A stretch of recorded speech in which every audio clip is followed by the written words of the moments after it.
Hello friends, welcome to my YouTube channel Shiv study of law.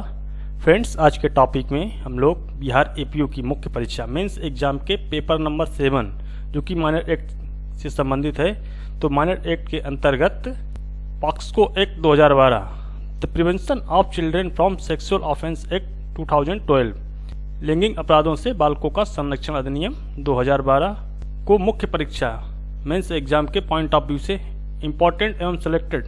प्रश्नों को उत्तर सहित discuss करेंगे। तो जैसा कि आप लोगों को परिवर्तित बिहार एपीओ सिलेबस जो है उसको आप लोगों ने देखा होगा, जिसके बारे में आप लोगों को जानकारी भी होगी कि पेपर नंबर 7 में माइनर एक्ट के अंतर्गत 6 एक्ट यानी 6 अधिनियम है, उनसे प्रश्नों को पूछा जाएगा। तो आज के टॉपिक में हम लोग the prevention of children from sexual offences act 2012 यानी बालकों लैंगिक अपराधों से बालकों के संरक्षण अधिनियम 2012 को डिस्कस करने जा रहे हैं। तो इस एक्ट से जितने भी महत्वपूर्ण प्रश्न मुख्य परीक्षा मेंस एग्जाम की दृष्टि से हो सकते हैं, उनको आज के टॉपिक में हम लोग प्रश्न उत्तर फॉर्म में डिस्कस करेंगे। तो डिस्कस करने से पहले आप लोगों के लिए एक बहुत ही महत्वपूर्ण सूचना है कि जो लोग बिहार एपीओ मेंस एग्जाम से related paper number 7 minor act के अंतर्गत मेंस एग्जाम में पूछे जाने वाले जो 6 अधिनियम हैं, उनके कंप्लीट नोट्स, सिलेक्टेड और इम्पॉर्टेंट क्वेश्चंस और उनके आंसर्स पीडीएफ फाइल में एवं बिहार एक्ट की पीडीएफ और जितने भी बिहार एपीओ मेंस के प्रीवियस ईयर्स के क्वेश्चन पेपर्स हैं उनकी पीडीएफ और माइनर एक्ट से रिलेटेड स्पेशल वीडियोज को पाना चाहते हैं तो उन लोगों के लिए ऑफर के तौर पर सिर्फ 159 रुपीज़ में उनको करना गया है कि शिव स्टडी ऑफ लॉ पर जाना है और ज्वाइन बटन जो मिलेगी उस पर क्लिक करना है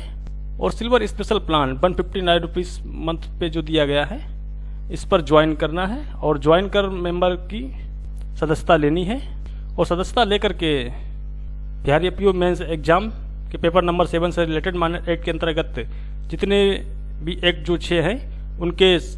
कंप्लीट नोट्स पीडीएफ में और बेरेक्ट की पीडीएफ प्लस प्रीवियस ईयर्स के सभी क्वेश्चन पेपर्स और स्पेशल वीडियोज को प्राप्त कर सकते हैं। और जो लोग बिहार एपीओ मेंस एग्जाम के कंप्लीट सिलेबस के नोट्स को चाहते हैं तो उन लोगों के लिए ऑफर के तौर पर सिर्फ 799 रुपीज़ के प्लान की मेंबरशिप को ज्वाइन करना है। तो ज्वाइन बटन पर क्लिक करके और गोल्डन स्पेशल प्लान 799 रुपीज़ पर क्लिक करना है और ज्वाइन पर क्लिक कर करके मेंबरशिप को लेकर के बिहार एपीओ मेंस मुख्य परीक्षा के सभी प्रश्न पत्रों के कंप्लीट नोट्स जो हैं उनको 45 दिन के अंतर्गत प्रोवाइड करा दिए जाएंगे। और जो लोग सिर्फ वीडियोज को देखना चाहते हैं और चैनल पर नए हैं तो वो चैनल पर जा कर के और जो रेड बटन है इसको सब्सक्राइब करके और जो बेल आइकन आएगा पास में उसको प्रेस करके ऑल नोटिफिकेशन पर क्लिक कर लेना है, जिससे कि आने वाली सभी वीडियोज की सूचना आप लोगों को मिलती रहेगी। और जिन लोगों ने बिहार एपीओ मेंस एग्जाम से रिलेटेड वीडियोज को नहीं देखा है तो वो लोग चैनल पर जाकर एक सेपरेट प्लेलिस्ट उनको मिलेगी। यहाँ होम बटन है और पास में सेकंड पे वीडियोज होगा, तीसरे पे प्लेलिस्ट पर क्लिक करना है उनको और जो सेपरेट प्लेलिस्ट है यहाँ पर बिहार एपीओ मुख्य परीक्षा मेंस एग्जाम कंप्लीट मटेरियल, इस पर क्लिक करना है उनको। और यहाँ पर साइड में उनको बिहार एपीओ मेंस से रिलेटेड सभी वीडियोज मिल जाएंगे जिनको आप 1 बाय 1 करके देख सकते हैं। तो जितने भी आपको यहाँ पर वीडियोज मिलेंगे उस ओनली फॉर जो हैं बिहार एपीओ मेंस एग्जाम से रिलेटेड हैं, तो इनको आप 1 बाय 1 करके देख सकते हैं और अपनी तैयारी को बेहतर कर सकते हैं। तो शुरू करते हैं आज के टॉपिक को। तो हम लोग डिस्कस करने जा रहे थे लैंगिक अपराधों से बालकों का संरक्षण अधिनियम 2012, the protection of children from sexual offences act. ये बिहार एक्ट जो कि लेटेस्ट है उसकी पीडीएफ है। तो इसको शॉर्ट में हम लोग पॉक्सो एक्ट से नाम से भी जानते हैं। तो पॉक्सो एक्ट 2012 में टोटल 46 सेक्शंस दिए गए हैं और उनको 9 अध्याय में डिवाइड किया गया है। जो पहला आपका अध्याय है वो प्रारंभिक है, जिसमें परिभाषाएं दी गई हैं, और जो दूसरा अध्याय है वो बालकों के विरुद्ध लैंगिक अपराधों के संबंध में है। और जो चैप्टर आपका 3 है वो अश्लील प्रयोजनों के लिए बालक का उपयोग और उनके लिए दंड से संबंधित है। और चैप्टर 4 में किसी अपराध का दुष्प्रेरण और उसको करने के प्रयत्न के बारे में बताया गया है। और चैप्टर 5 जो है वो मामलों की रिपोर्ट करने के लिए प्रक्रिया को बताता है, प्रोसीडिंग से संबंधित है। और चैप्टर 6 है बालक के कथनों को अभिलिखित करने के लिए प्रक्रिया क्या होगी, यानी जो बालक के स्टेटमेंट्स हैं उसको अभिलिखित करने का जो प्रोसीजर है उसके बारे में बताया गया है। और चैप्टर नंबर 7 में है आपका स्पेशल कोर्ट्स के बारे में बताया गया है। विशेष न्यायालयों के द्वारा ऐसे मामलों का ट्रायल किया जाएगा। और चैप्टर जो 8 है वो विशेष न्यायालयों की प्रक्रिया और उनको शक्तियों तथा साक्ष्य के अवलेखन के संबंध में दिया गया है। और जो चैप्टर नंबर 9 है वो मिसलेनियस से संबंधित है। इसमें जो प्रकरण जितने भी हैं उनके बारे में दिया गया है। तो इसमें टोटल 46 सेक्शंस दिए गए हैं। और ये जो एक्ट है आपके एग्जाम के पॉइंट ऑफ व्यू से बहुत ही इम्पोर्टेंट है। तो इसमें जितने भी लेटेस्ट संशोधन हुए हैं 2018 में उनको भी आप अच्छे से देख लें। उनके क्वेश्चन आंसर्स हम पहले भी करा चुके हैं। आज के टॉपिक में भी हम थोड़ा डिस्कस कर देंगे। क्योंकि जो पॉक्सो एक्ट है वो चिल्ड्रन से रिलेटेड है तो इस पर क्वेश्चंस पूछने की संभावना सबसे अधिक है। और बेसिकली आपके माइनर एक्ट्स में 6 एक्ट से प्रश्न को पूछा जाएगा, जिसमें से आपको टोटल जो हैं समथिंग 30 क्वेश्चंस दिए जाएंगे, जिसमें से आपको 15 क्वेश्चंस के आंसर्स देने होंगे। तो उसमें से आपके पास ऑप्शन रहेगा कि किन किन को आप कर सकते हैं। तो ये डायरेक्ट आप लोगों को प्रोवाइड की जा रही है। जो लोग चैनल के मेंबर्स हैं उनको इसकी PDF भी मिल जाएगी। तो वो लोग अच्छे से एक बार डायरेक्ट को पढ़ लें। और जितने भी आपको क्वेश्चन आंसर्स दिए जा रहे हैं उनको तो आप अच्छे से तैयार कर लें, क्योंकि यहाँ पर आपको जो भी क्वेश्चन आंसर्स दिए जाएंगे वो बहुत ही सिलेक्टेड और रेलिवेंट होंगे, जिनको कई बार परीक्षाओं में पूछा जा चुका है और जिनकी नेक्स्ट जो एग्ज़ाम है पूछने की संभावना सबसे अधिक है। उन्हीं प्रश्नों को यहाँ पर दिया जा रहा है। तो जितने भी माइनर एक्ट्स हैं, जितने भी हमने सभी प्रश्न कराए हैं, यदि आपने उनको तैयार कर लिया तो आपका पेपर इतने में ही क्लियर हो जाएगा। तो जो फर्स्ट क्वेश्चन बन सकता है इसमें कि भारत में लैंगिक अपराधों से बालकों के संरक्षण हेतु लैंगिक अपराधों से बालकों का संरक्षण अधिनियम पॉक्सो एक्ट 2012 पारित करने की आवश्यकता क्यों पड़ी। तो इसको हम लोग बेसिक इंफॉर्मेशन के आधार पर भी देख सकते हैं कि इसके जो बेसिक फीचर हैं, बेसिक एलिमेंट्स हैं जो पॉक्सो के क्या क्या हो सकते हैं। तो पॉक्सो अधिनियम 2000 पारित करने की जो आवश्यकता है, लैंगिक हमला और लैंगिक उत्पीड़न और अश्लील साहित्य के अपराधों से जो कि बालकों के संरक्षण करने के लिए और ऐसे अपराधों के ट्रायल करने के लिए विशेष न्यायालय स्पेशल कोर्ट्स की स्थापना तथा उनसे संबंधित अनुषंगिक विषयों के लिए उपबंध करने के लिए भारतीय गणराज्य के 63वें वर्ष में लैंगिक अपराधों से बालकों के संरक्षण अधिनियम 2012 एक्ट को पारित किया गया है, जिसको कि संक्षेप में हम लोग पॉक्सो अधिनियम के नाम से भी जानते हैं। इस अधिनियम में 46 धाराएं जैसा कि हम डिस्कस कर चुके हैं और 9 अध्याय हैं जिनको हम देख चुके हैं। और धारा 1 के अनुसार जो इसका विस्तार है वो जम्मू कश्मीर राज्य के सिवाय संपूर्ण भारत पर था। परंतु आप लोगों को ये स्मरण रखना है कि 2009 में 31 अक्टूबर 2019 को जम्मू कश्मीर राज्य के सिवाय शब्द को विलोपित कर दिया गया है। 31 अक्टूबर 2019 से इस अधिनियम का जो विस्तार है वो संपूर्ण भारत पर है, जम्मू कश्मीर राज्य के सहित। तो ये जो पॉक्सो एक्ट से रिलेटेड बेसिक जानकारी हो गई। अब हम लोग इसके जो सिलेक्टेड क्वेश्चंस हैं उनको दृष्टिगत रखते हुए उनके आंसर्स को डिस्कस करते हैं। तो यहाँ पर आपको क्वेश्चन नंबर 5 दिख रहा है। इससे पहले हम लोग 4 क्वेश्चंस के आंसर्स को डिस्कस कर चुके हैं, जिसका वीडियो आपको प्लेलिस्ट में मिल जाएगा, वहाँ से आप फॉलो करके उसको देख सकते हैं। तो क्वेश्चन नंबर 5 है कि प्रिवेशन लैंगिक हमला का क्या अर्थ है, परिभाषा देकर समझाइए एवं अधिनियम में प्रिवेशन लैंगिक हमले के लिए दंड के प्रावधानों को बताइए। तो प्रिवेशन लैंगिक हमला पेनिट्रेटिव सेक्सुअल असॉल्ट क्या है, इसकी डेफिनेशन देना है। और अधिनियम में प्रिवेशन लैंगिक हमले के लिए दंड के बारे में क्या प्रावधान किए हैं उसको बताना है। तो प्रिवेशन लैंगिक हमला जो है लैंगिक अपराधों से बालकों के संरक्षण अधिनियम पॉक्सो एक्ट 2012 की धारा 3 में परिभाषित किया गया है। तो धारा 3 के अनुसार कोई भी व्यक्ति जो है प्रिवेशन लैंगिक हमला करता है तो ये कहा जाएगा कि वह पहला है कि अपना लिंग किसी भी सीमा तक किसी बालक की योनि, मुंह, मूत्रमार्ग या गुदा में प्रवेश करता है या बालक से उसके साथ या किसी अन्य व्यक्ति के साथ ऐसा करवाता है। दूसरा है कि किसी वस्तु या शरीर के किसी ऐसे भाग को जो कि लिंग नहीं है किसी सीमा तक बालक की योनि, मूत्रमार्ग या गुदा में छेड़ता है या बालक से उसके साथ किसी भी अन्य व्यक्ति के साथ ऐसा करवाता है। तीसरा है कि बालक के शरीर के किसी भी भाग के साथ ऐसा अभिचलन करता है जिससे वे बालक की योनि, मूत्रमार्ग या गुदा या बालक के किसी भी शरीर के किसी भी भाग में प्रवेश कर सके या बालक से उसके साथ या किसी अन्य व्यक्ति के साथ ऐसा करवाता है। और जो नेक्स्ट है डी, बालक के लिंग, योनि, गुदा या मूत्रमार्ग पर अपने मुंह को लगाता है, ऐसे व्यक्ति या किसी अन्य व्यक्ति के साथ ऐसा करवाता है, तो ये कहा जाएगी कि वो लैंगिक अपराधों से बालकों के संरक्षण अधिनियम पॉक्सो एक्ट 2012 की धारा 4 में दिए गए प्रावधानों के अंतर्गत दंडित किया जाएगा। तो यहाँ पर आपको 4 चीज़ें जो दी गई हैं उसको याद रखना है कि यहाँ पर पहले में अपना लिंग किसी बालक के मुंह मूत्र मार्ग गुदा में प्रवेश करता है या करवाता है या किसी अन्य व्यक्ति के साथ, और दूसरा है कि लिंग की अलावा कोई वस्तु, जैसे कि निर्भया केस में राड के माध्यम से उसके साथ जो विरल से विरलतम घटना हुई थी उसको दृष्टिगत रखते हुए लिंग के अतिरिक्त कोई भी वस्तु, और तीसरा है कि शरीर के किसी भी भाग में, और चौथा जो है कि ओरल सेक्स के अकॉर्डिंग उसको यहाँ पे लिया गया है। तो ऐसे कृत्य जो करता है तो ये कहा जाएगा कि वे प्रवेशन लैंगिक हमला करता है, और इसके लिए जो दंड का प्रावधान दिया गया है वो धारा 4 में दिया गया है। तो प्रवेशन लैंगिक हमले के लिए जो दंड है पॉक्सो अधिनियम 2012 की धारा 4 के अनुसार जो कोई प्रवेशन लैंगिक हमला कारित करेगा और ये दोनों में से किसी भी भांति के कारावास से, जिसकी अवधि जो है 10 वर्ष से कम की नहीं होगी, किंतु जो आजीवन कारावास तक हो सकेगी और जुर्माने से भी दंडनीय होगा। और जो कोई 16 वर्ष से कम आयु के किसी भी बालक पर प्रवेशन लैंगिक हमला करेगा ये ऐसे कारावास है जिसकी अवधि 20 वर्ष से कम नहीं होगी, किंतु जो आजीवन कारावास जिसका अभिप्राय उस व्यक्ति के शेष प्राकृत जीवन काल के लिए कारावास होगा, दंडित किया जाएगा और जुर्माने का भी दायी होगा। यानी कि जो यहाँ पर दिया गया है कि 20 वर्ष से कम का नहीं होगा कारावास, और किंतु जो आजीवन कारावास तक हो सकेगा। आजीवन कारावास का मतलब आप जब आईपीसी का सेक्शन 57 पढ़ेंगे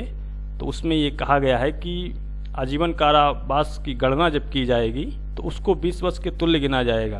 परंतु जो आजीवन का कारावास होता है वो शेष प्राकृत जीवन काल के लिए होता है। कुछ लोगों में भ्रम होता है कि आजीवन कारावास जिसको मिलता है तो वो 20 वर्ष दिन रात मिला के पूरा हो जाने पर उसको छोड़ दिया जाता है, परंतु ऐसा नहीं है। आजीवन कारावास का मतलब यही है कि शेष प्राकृत जीवन काल यानी जितना भी शेष जीवन है उतने के लिए कारावास आजीवन कारावास कहा जाएगा। सिर्फ गणना काउंटिंग के लिए 20 वर्ष गिना जाएगा। ये चीज़ आईपीसी के सेक्शन 57 में स्पष्ट की गई है। उपधारा जो 3 है 4 की उपधारा 3,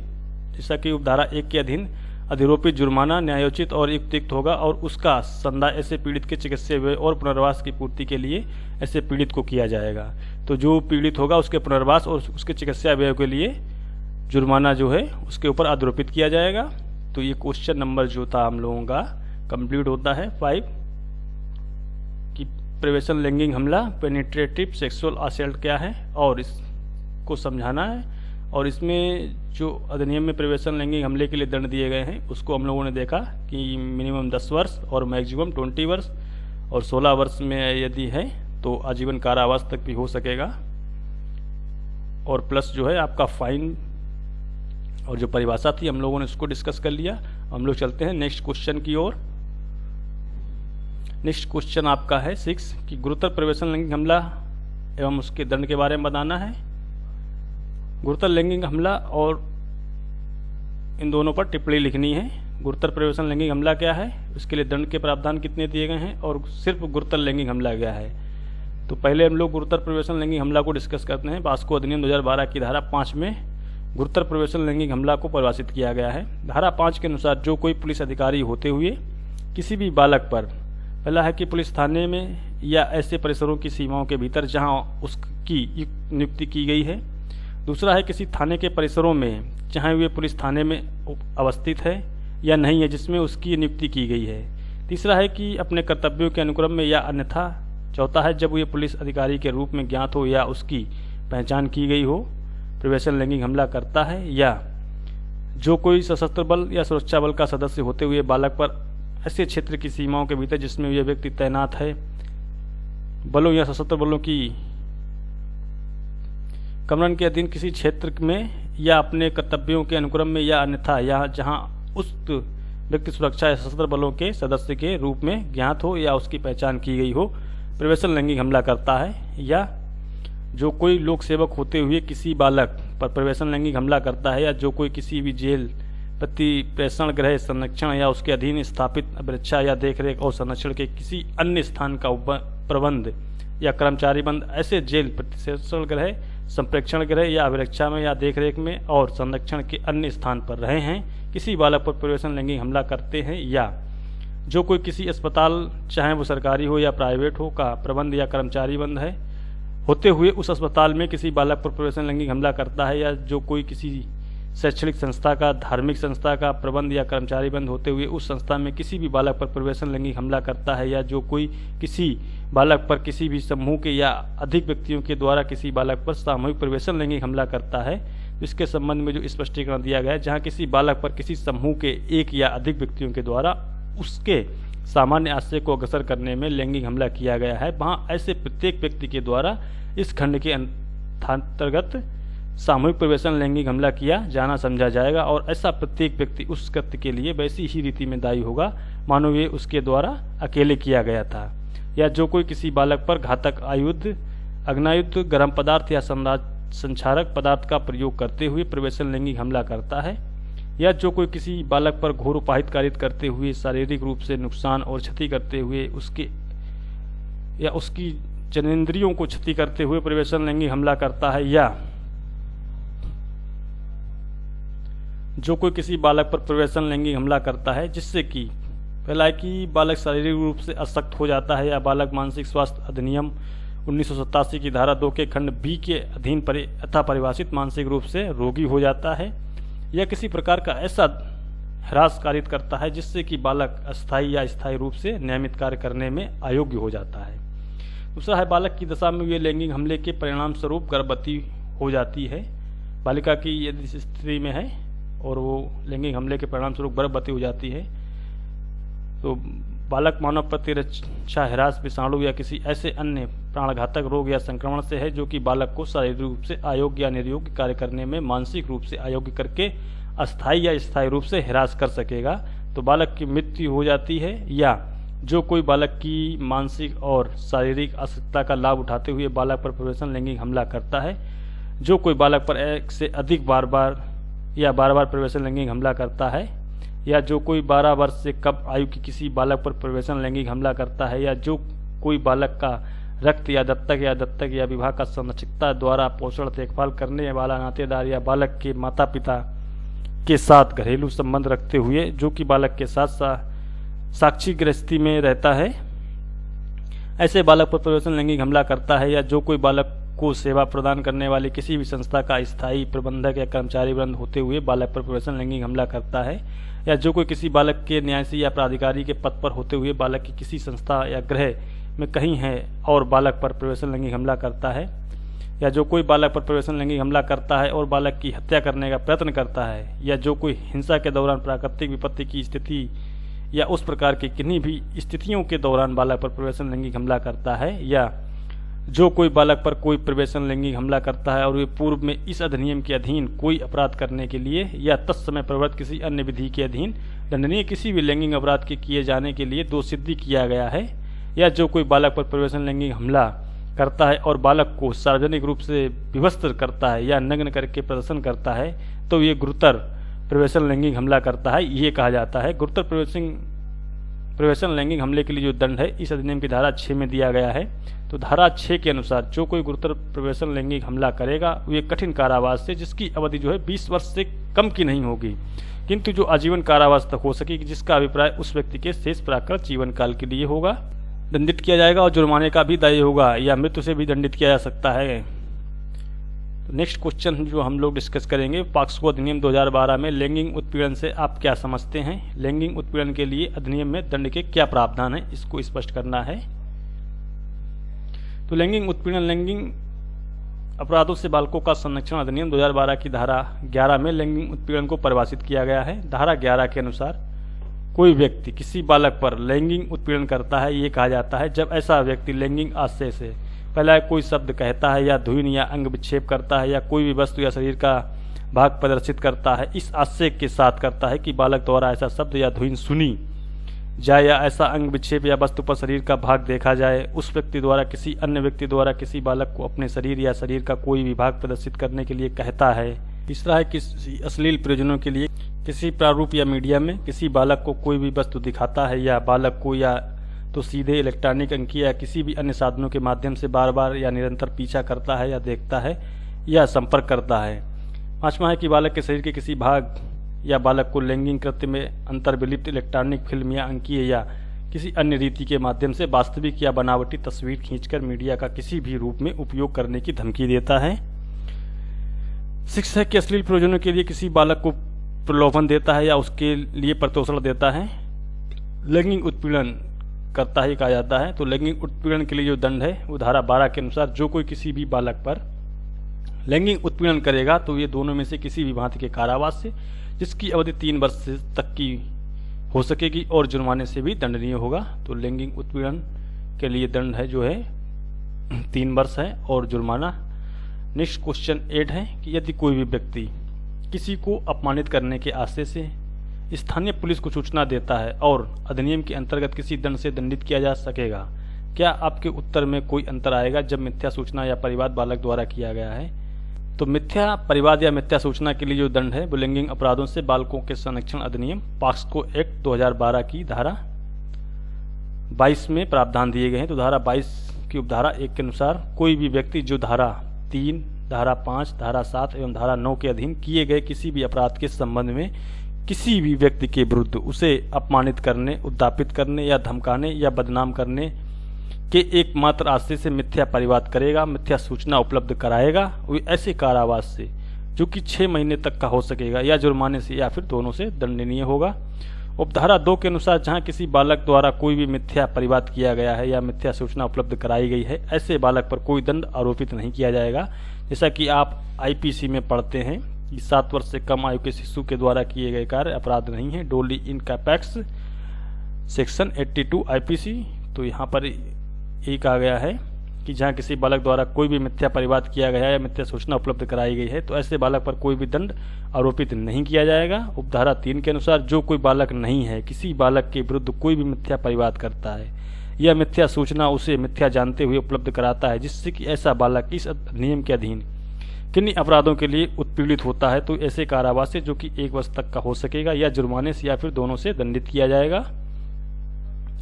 नेक्स्ट क्वेश्चन जो हम लोग 9 डिस्कस करने जा रहे हैं कि लैंगिक अपराधों से बालकों के संरक्षण अधिनियम 2012 में मीडिया के लिए क्या प्रक्रिया दी गई है। तो मीडिया के जो प्रोसीजर है उसके संबंध में तो ये क्वेश्चन है, बहुत ही इंपॉर्टेंट है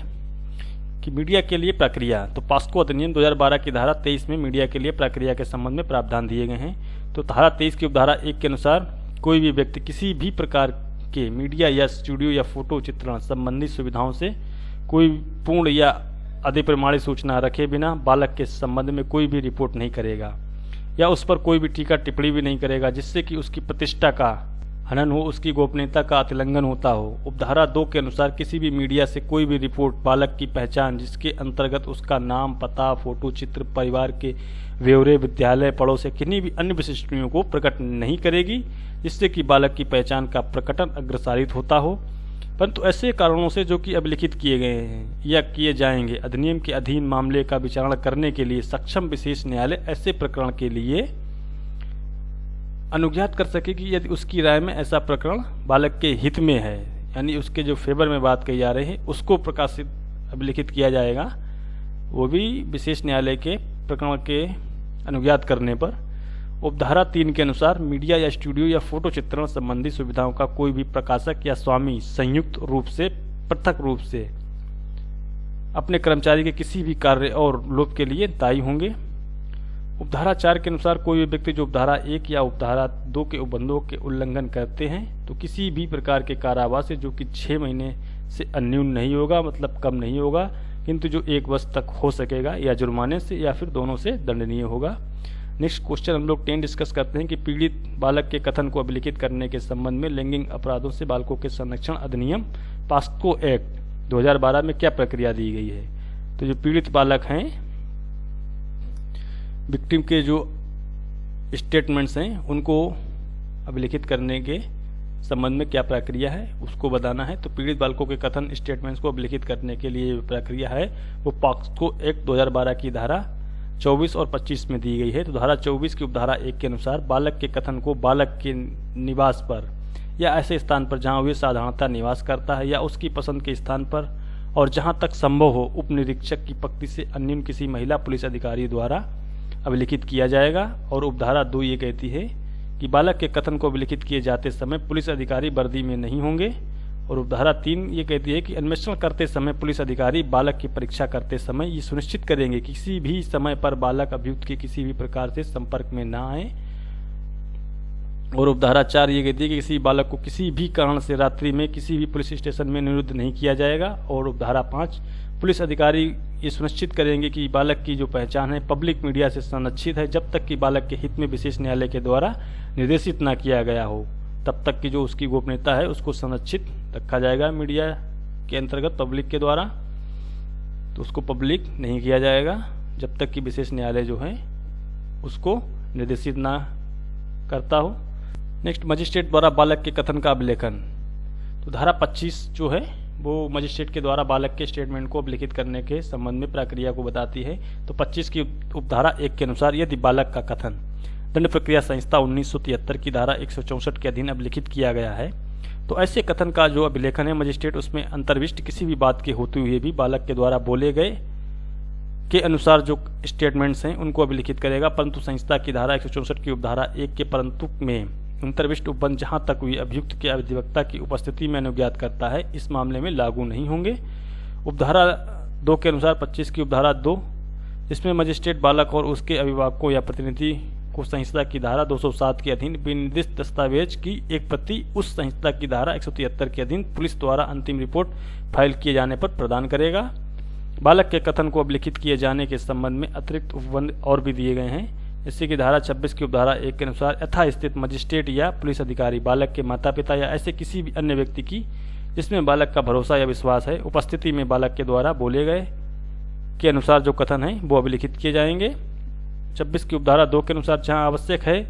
वहां यथास्थित मजिस्ट्रेट या पुलिस अधिकारी बालक के कथन अभिलिखित करते समय किसी भी अनुवादक या किसी दुभाषी जो कि ऐसी अर्हताएं अनुभव रखता हो और ऐसी फीस के संदाय पर जो विहित की जाए की सहायता भी ले सकेंगे।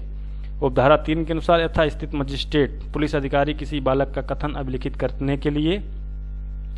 मानसिक या शारीरिक निष्क्रियता वाले बालक के मामले में किसी भी विशेष शिक्षक या बालक से संपर्क की रीति से सुपरिचित किसी भी व्यक्ति या उस क्षेत्र में किसी भी विशेषज्ञ जो ऐसी अर्हताएं अनुभव रखता हो और ऐसी फीस की संदाय पर जो कि विहित की जाए प्रेस्क्राइब की जाए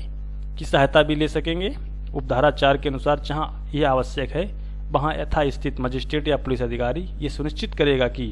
बालक का कथन श्रव्य दृश्य इलेक्ट्रॉनिक माध्यमों से भी अभिलिखित किया जा सकेगा। नेक्स्ट क्वेश्चन हम लोग डिस्कस करेंगे 11 कि लैंगिक अपराधों से बालकों के संरक्षण अधिनियम 2012 के अंतर्गत बालकों को चिकित्सीय परीक्षण के बारे में क्या प्रावधान किए गए हैं। तो ये क्वेश्चन बहुत ही वेरी इंपॉर्टेंट है, मोस्ट इम्पॉर्टेंट कि जो बालक के चिकित्सीय परीक्षण है मेडिकल के बारे में प्रोविजंस दिए गए हैं उसको बताना है। तो बालक की चिकित्सीय परीक्षा के संबंध में पॉक्सो एक्ट 2012 की धारा 27 में प्रावधान दिए गए हैं। 27 की उपधारा 1 के अनुसार उस बालक को चिकित्सीय परीक्षा जिसके संबंध में इस अधिनियम के अधीन कोई भी अपराध किया गया है, इस बात के होते हुए भी कि इस अधिनियम के अधीन अपराधों के लिए कोई भी प्रथम सूचना रिपोर्ट या परिवार रजिस्ट्रेशन नहीं किया गया है, तो दंड प्रक्रिया संहिता 1973 की धारा 164 के अनुसार की जाएगी या उसकी ओर से ऐसी सहमति देने के लिए सक्षम व्यक्ति की सहमति से की जाएगी। और ऐसी स्त्री को ऐसा अपराध किए जाने से संबंधित इत्तला प्राप्त होने के समय से जो मेन पॉइंट है वो 24 घंटे की जो इत्तला होने के प्राप्त होने के समय से 24 घंटे के अंदर ऐसे रजिस्टर्ड जो कि रजिस्ट्रीकृत व्यवसायी है पेशेवर उसके पास भेजा जाएगा। उपधारा 2 के अनुसार यदि पीड़ित कोई भी बालिका है तो चिकित्सीय परीक्षा किसी भी महिला डॉक्टर के द्वारा ही की जाएगी, यानी स्त्री के संबंध में जो मेडिकल होगा वो महिला डॉक्टर के द्वारा ही किया जाएगा। उपधारा 2 ये प्रावधान करती है। उपधारा 3 चिकित्सीय परीक्षा बालक के माता पिता या अन्य व्यक्ति की उपस्थिति में की जाएगी जिसमें बालक का भरोसा या विश्वास रखता हो। उपधारा 4 है कि जहां उपधारा 3 में निर्दिष्ट बालक के माता पिता या अन्य व्यक्ति बालक की चिकित्सीय परीक्षा के दौरान किसी कारण से उपस्थित नहीं हो सकता है तो चिकित्सीय परीक्षा चिकित्सा संस्था के प्रमुख द्वारा नाम निर्दिष्ट किसी महिला की उपस्थिति में की जाएगी। नेक्स्ट क्वेश्चन है 12 पॉक्सो एक्ट 2012 के अंतर्गत विशेष न्यायालयों की प्रक्रिया और शक्तियों के संबंध में क्या प्रावधान है, इसको स्पष्ट करना है। तो विशेष न्यायालयों की जो प्रोसीडिंग्स है और उनको क्या क्या पावर्स हैं उससे रिलेटेड प्रोविजंस किस धारा में दिए गए हैं इसको बताना है, और क्या दिए गए हैं उनको डिस्कस करेंगे। तो विशेष न्यायालयों की जो प्रक्रिया और शक्तियों के संबंध में पॉक्सो एक्ट यानी कि लैंगिक अपराधों से बालकों के संरक्षण अधिनियम 2012 की धारा 33 में विशेष न्यायालयों की प्रक्रिया और शक्तियों के संबंध में प्रावधान दिए गए हैं, जो कि निम्नलिखित हैं। धारा 33 की उपधारा 1 के अनुसार कोई भी विशेष न्यायालय अभियुक्त को विचारणा के लिए उसको सुपुर्द किए बिना किसी भी अपराध का संज्ञान, ऐसे अपराध का गठन करने वाले तथ्यों का परिवाद प्राप्त होने पर या ऐसे तथ्यों की पुलिस रिपोर्ट पर ले सकेगा। उपधारा 2 के अनुसार यथास्थित विशेष लोक अभियोजक या अभियुक्त के लिए उपसंजात होने वाला काउंसिल बालक की मुख्य परीक्षा, प्रतिपरीक्षा या पुनः परीक्षा। तो मुख्य परीक्षा, प्रतिपरीक्षा, पुनः परीक्षा के संबंध में आपको एविडेंस एक्ट की धारा इसमें दिया गया है 137, 138 में दिया गया है। 137 में examination in chief, cross examination, re examination की डेफिनेशन दी गई हैं, और 138 जो सेक्शन है एविडेंस एक्ट का उसमें क्रम दिया गया है कि सबसे पहले एग्जामिनेशन इन चीफ, उसके बाद क्रॉस एग्जामिनेशन और उसके बाद फिर री एग्जामिनेशन होगा। सबसे पहले मुख्य परीक्षा, उसके बाद प्रतिपरीक्षा होगी और फिर जरूरत हो तो पुनः परीक्षा की जाएगी। तो उसको अभिलिखित करते समय बालक से पूछे जाने वाले प्रश्न विशेष न्यायालय को संसूचित करेगा, जो कि पुनः उन प्रश्नों को बालक के समक्ष रखेगा। उपधारा 3 कहती कि विशेष न्यायालय यदि वे आवश्यक समझे तो विचारण के दौरान यानी ट्रायल के दौरान बालक के लिए बार बार विराम, फ्रीक्वेंट ब्रेक्स अनुज्ञात भी कर सकेंगे। तो उनको मतलब बीच बीच में ब्रेक दिया जाएगा बालकों को, जब उनका स्टेटमेंट्स है ट्रायल के दौरान अभिलिखित किया जाएगा। यदि स्पेशल कोर्ट्स की आवश्यक समझती है तो उसको बीच बीच में फ्रीक्वेंट ब्रेक्स दे सकती है। उपधारा 4 कहती है कि विशेष न्यायालय बालक के परिवार के किसी भी सदस्य, संरक्षक, मित्र या नातेदार की जिसमें कि बालक विश्वास, अपना भरोसा रखता है, न्यायालय में उपस्थित अनुज्ञात करके बालक के लिए मित्रतापूर्ण वातावरण सृजित करेगा। उपधारा 5 में ये प्रक्रिया दी गई कि विशेष न्यायालय ये सुनिश्चित करेंगे कि बालक को न्यायालय में परीक्षण के लिए बार बार नहीं बुलाया जाएगा। उपधारा 6 कहती है कि विशेष न्यायालय विचारणा के दौरान आक्रामक या बालक के चरित्र हनन संबंधी प्रश्न पूछने के लिए अनुज्ञात नहीं करेगा, और ये सुनिश्चित करेगा कि सभी समय बालक की गरिमा बनी रहे या बनाए रखी जाए। उपधारा 7 ये कहती है कि विशेष न्यायालय सुनिश्चित करेगा कि अन्वेषण या विचारणा के दौरान किसी भी समय बालक की पहचान प्रकट नहीं की जाएगी, परंतु ऐसे कारणों से जो अभिलिखित किए गए हैं विशेष न्यायालय ऐसे प्रकटन की अनुज्ञा दे सकेंगे यदि उसकी राय में ऐसा प्रकटन बालक के हित में है। इसके संबंध में जो स्पष्टीकरण है, इस उपधारा के प्रयोजनों के लिए बालक की पहचान में बालक के कुटुंब, विद्यालय, नातेदार, पड़ोसी की पहचान या कोई भी अन्य सूचना जिसके द्वारा बालक की पहचान का पता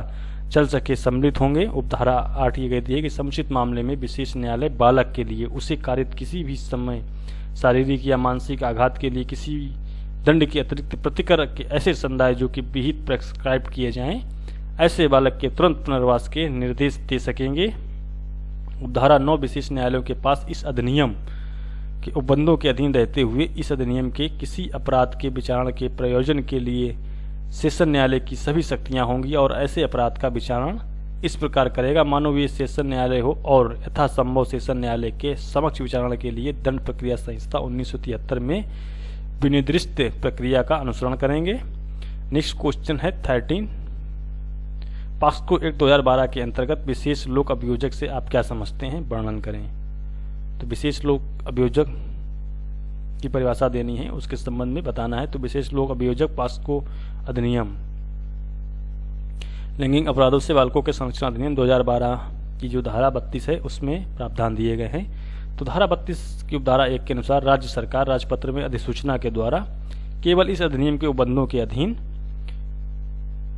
मामलों का संचालन करने के लिए प्रत्येक विशेष न्यायालय के लिए एक विशेष लोक अभियोजक की नियुक्ति करेगी। उपधारा 2 उपधारा 1 के अधीन किसी लोक अभियोजक के रूप में नियुक्त किए जाने के लिए कोई भी व्यक्ति केवल तभी पात्र होगा यदि उसे 7 वर्ष से अन्यून यानी कम से कम 7 वर्ष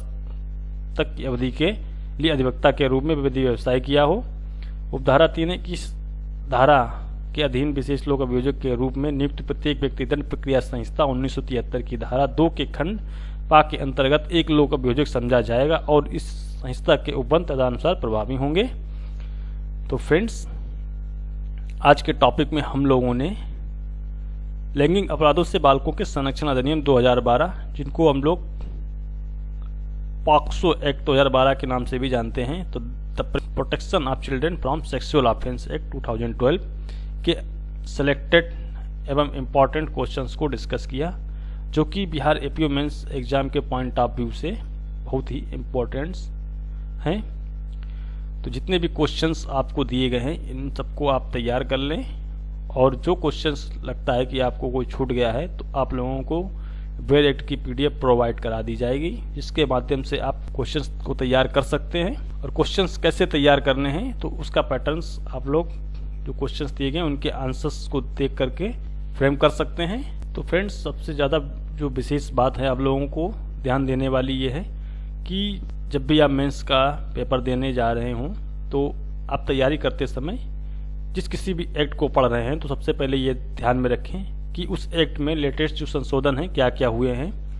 तो जितने भी लेटेस्ट संशोधन है उसमें किन किन धाराओं को जोड़ा गया है, किन किन धाराओं को प्रतिस्थापित किया गया है, उनको एक बार आप अच्छे से फोकस करके पढ़ें और उनको आप अधिक महत्व दें पढ़ने में, क्योंकि जो लेटेस्ट संशोधन होते हैं उनसे अधिकतर प्रश्न बनते हैं। तो फ्रेंड्स, जो लोग बिहार एपीओ मेंस एग्जामों की परीक्षा कंप्लीट नोट्स के वीडियोज़ को चाहते हैं तो वो लोग यूट्यूब चैनल को सिर्फ स्टडी ऑफ लॉ के यूट्यूब चैनल को विजिट करके और आप चैनल पर जाएंगे तो वहाँ पर आप चेक करेंगे कि आपको प्लेलिस्ट में बिहार एपीओ मेंस एग्जाम से रिलेटेड एक सेपरेट प्लेलिस्ट बनी हुई है, उसको विजिट करके आप only Bihar APO mains exam से रिलेटेड वीडियोज़ को देख सकते हैं। तो फ्रेंड्स, आज के टॉपिक में इतना ही। मैं उम्मीद करता हूं कि आज के टॉपिक में सुझाए गए प्रश्न और उनके उत्तर बिहार एपीओ मुख्य परीक्षा में हेल्पफुल साबित होंगे। और बिहार एपीओ मेंस मुख्य परीक्षा से संबंधित कोई भी प्रॉब्लम यदि आपको हो तो आप हमें व्हाट्सएप नंबर 9935520703 जो आपको हमारे यूट्यूब चैनल के अकाउंट में मिल जाएगा, उसके माध्यम से आप हमसे जानकारी प्राप्त कर सकते हैं। तो फ्रेंड्स, मिलते हैं आपसे नेक्स्ट टॉपिक में। तब तक के लिए bye bye and take care. जय हिंद, जय भारत।